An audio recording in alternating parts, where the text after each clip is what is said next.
All right, let's talk about something nobody really tells you straight. You ever look in the mirror, tilt your head a little, and think, why don't people react to me the way I think they should? And then you see someone else, maybe not even doing anything special, and people are smiling, looking, reacting like they just walked in with background music. And you're sitting there like, be honest, what am I missing? Let me tell you something right away, and don't fight it too fast. You're probably more attractive than you think, but your brain is the one lying to you. Yeah, your brain, the same one that tells you to reread a message 14 times before sending OK. Carl Jung, the Swiss psychologist, yeah, that guy who looked like he knew everyone's secrets just by staring at them. He believed something interesting. People don't just see your face. They feel your personality before they understand your face. Let that sit there for a second, because if that's true, then attraction is not just how you look. It's more like a signal you're broadcasting without even knowing. And today, we're going to expose that signal, and maybe laugh a little too, because honestly, humans are weird. So let me start with a story. There was a guy I knew back in school. Let's call him Mr. Invisible. Not because he was ugly. No. The guy was actually decent looking, but his vibe, zero confidence, like Wi-Fi with one bar. He would walk into a room like he owed the room money, head down, shoulders like he was carrying all his ancestors' stress. And girls, they would literally talk to him and forget him in real time. Not because he wasn't attractive, but because his energy was saying, please don't notice me, I'm just passing through life quietly. Now here's the funny part. Same guy. Fast forward a few years later, I see him again, and I swear to you, I thought it was a different person. He wasn't taller, he didn't suddenly become a movie star, but he had this calm confidence, like he knew something you didn't. And people, they were reacting differently, smiling, looking twice, same face, different signal. So what changed? Not his face, his presence. Now let's get into the psychology part, but don't worry, we're not going to turn this into a classroom. Carl Jung talked about something called the persona. That's basically the mask you wear in public. But here's the funny twist. Most people don't even realize they're wearing a mask. They think the mask is them. So you meet someone and they're like, I'm not confident. But their body is screaming, I hope nobody judges me today or I will collapse emotionally. And people don't consciously think that. They just feel it. That's the wild part. Attraction is not just logic, it's detection. People detect how you feel about yourself faster than they hear your words. So when you think, I'm not that attractive, your body goes, cool, let me act like it. Shoulders drop, eye contact disappears, voice gets smaller, and boom, you just broadcasted the message without saying a single word. Let me be real with you. Have you ever seen someone who is not traditionally good-looking, but they walk into a room and people are just interested? Like, why am I looking at this person? That's not magic. That's internal alignment. Meaning, their outside and inside are not fighting each other. Because when someone is comfortable in themselves, there's no contradiction. But when you're insecure, your energy is doing this weird thing. I want attention, but don't look at me too long. But also notice me, but not too much. It's confusing, and humans don't like confusion, so they move on. Now let's talk about something funny. Your brain is basically your worst hype man. It's like having a friend who says, bro, don't wear that outfit, you'll embarrass yourself. And then you go outside and see someone wearing something 10x crazier than you, and they're confident, and nobody cares. But your brain? Still traumatized. Now here's the truth. Attractiveness is heavily based on self-perception distortion. Meaning, the way you see yourself is usually more extreme than how others see you. If you think you look average, other people might see you as pretty nice looking, actually. If you think you're not attractive, other people might see they're kind of interesting, something about them. But your internal camera is zoomed in on every flaw like it's a documentary. Meanwhile, everyone else is just casually watching. Let me give you another example. Have you ever heard your own voice recorded and thought, who allowed this? That's because your internal perception and external reality don't match. Same thing with attractiveness. You see yourself one way, the world sees another, and Jung would probably say, this gap creates distortion in your persona. Now don't worry, I'm not going to make this complicated. Let's bring it back to real life.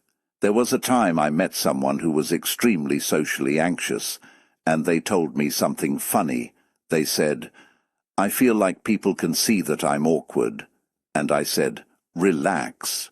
People are too busy thinking about themselves to run live diagnostics on your awkwardness.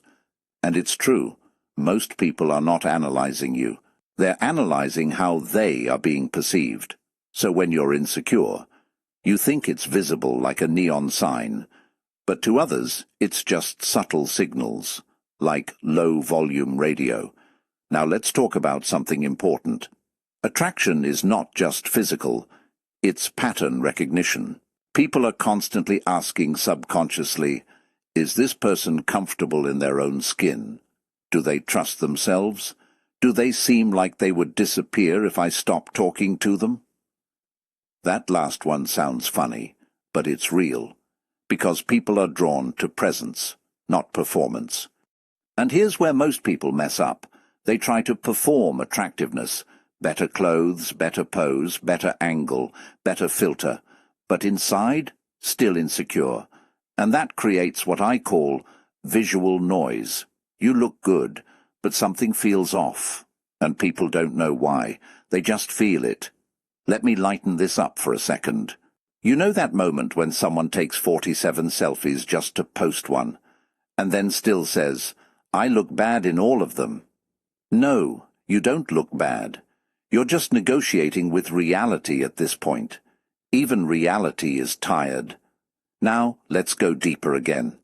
Carl Jung believed we all have something called the shadow.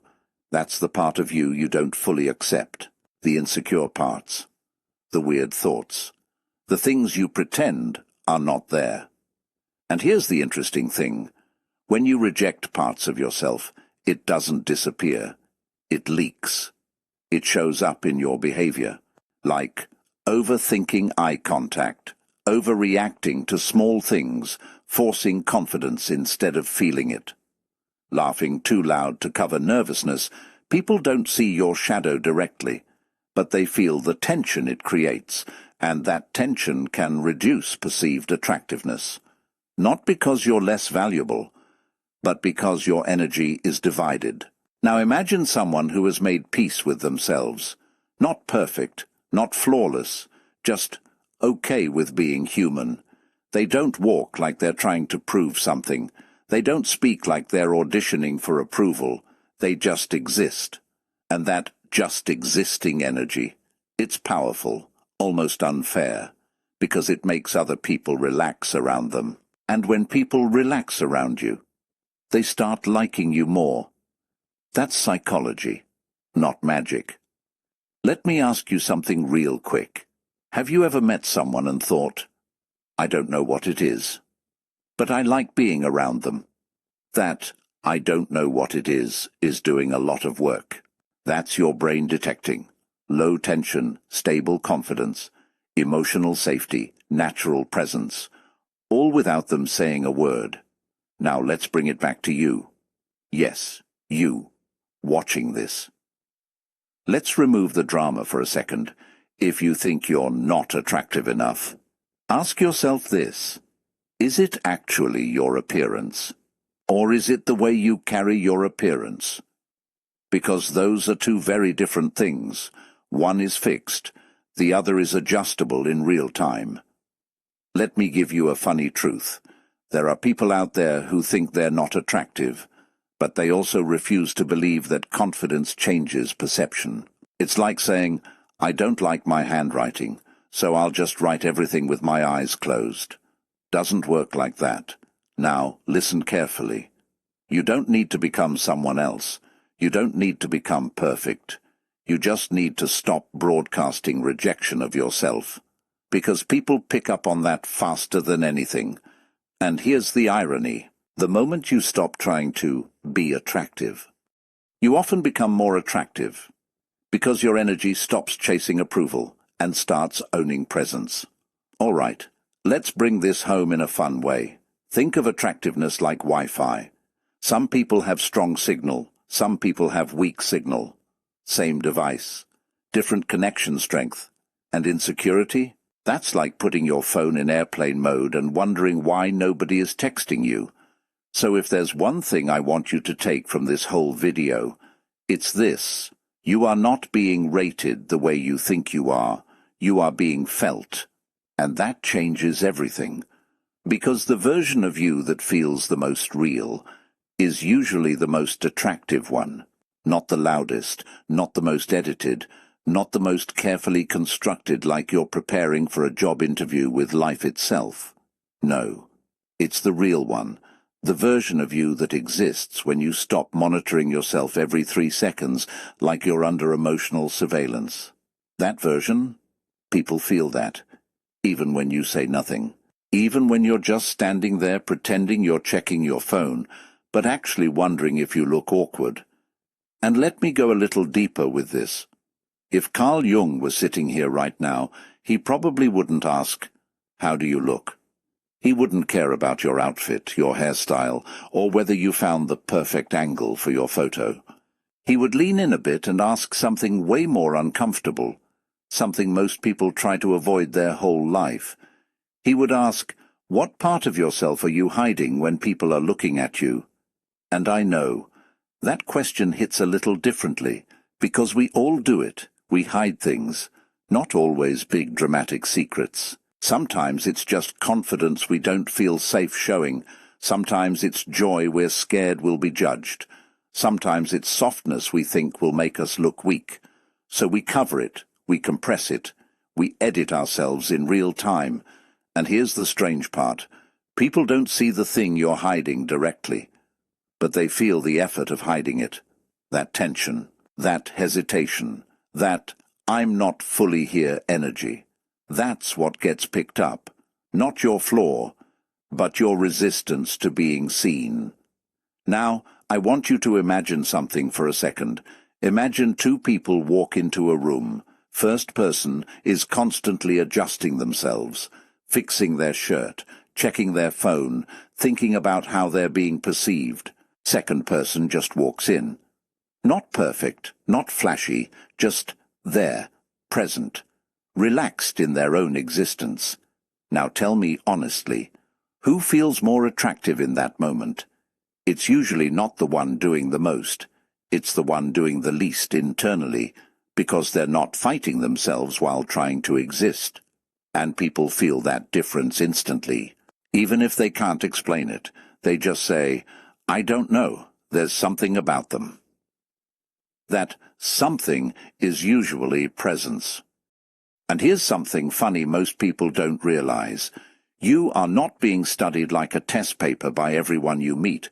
Nobody is walking around doing, let me analyze this person's attractiveness level in real time. No.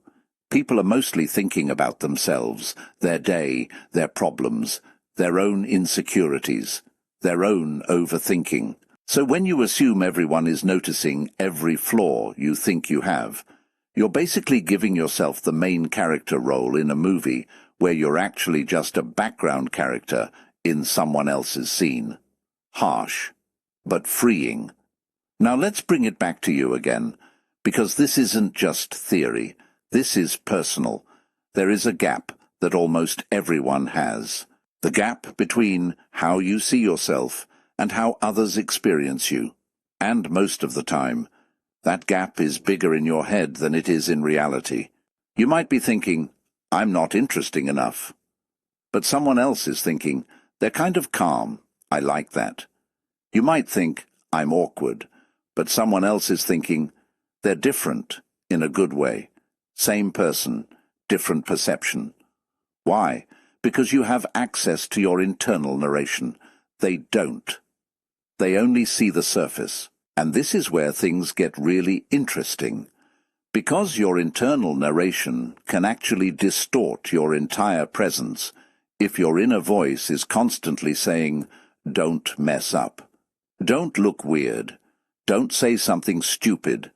Then your body starts to act like it's in danger, your energy tightens, your expression becomes controlled, your humor becomes delayed, and people feel that restriction. Not the words, the restriction, but when someone feels safe in themselves, even a little bit, something changes. They become easier to be around. They stop trying to manage how they are seen. And ironically, that's when they start being seen more clearly.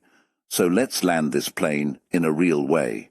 You don't need to become a different person to be more attractive. You don't need a new face.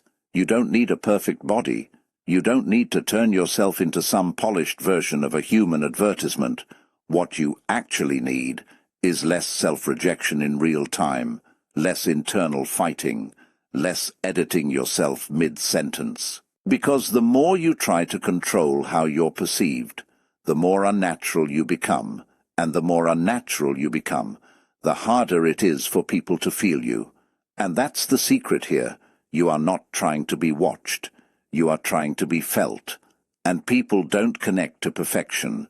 They connect to authenticity, even imperfect authenticity, especially imperfect authenticity. Now, before you click away, let me ask you something real. Not a quiz, not a test, just something to sit with. When you're around people, are you fully there? Or are you watching yourself from outside your own body like a commentator? Because the moment you stop doing that, something shifts. People don't change, but your presence does, and your presence is what they respond to. All right, if you made it this far, I just want to say something simple. Don't overthink your way out of your own life. You don't need to be more perfect to be more noticed. You need to be more present. That's where everything changes. And if this message hits you even a little bit, do me a favor. Hit the subscribe button.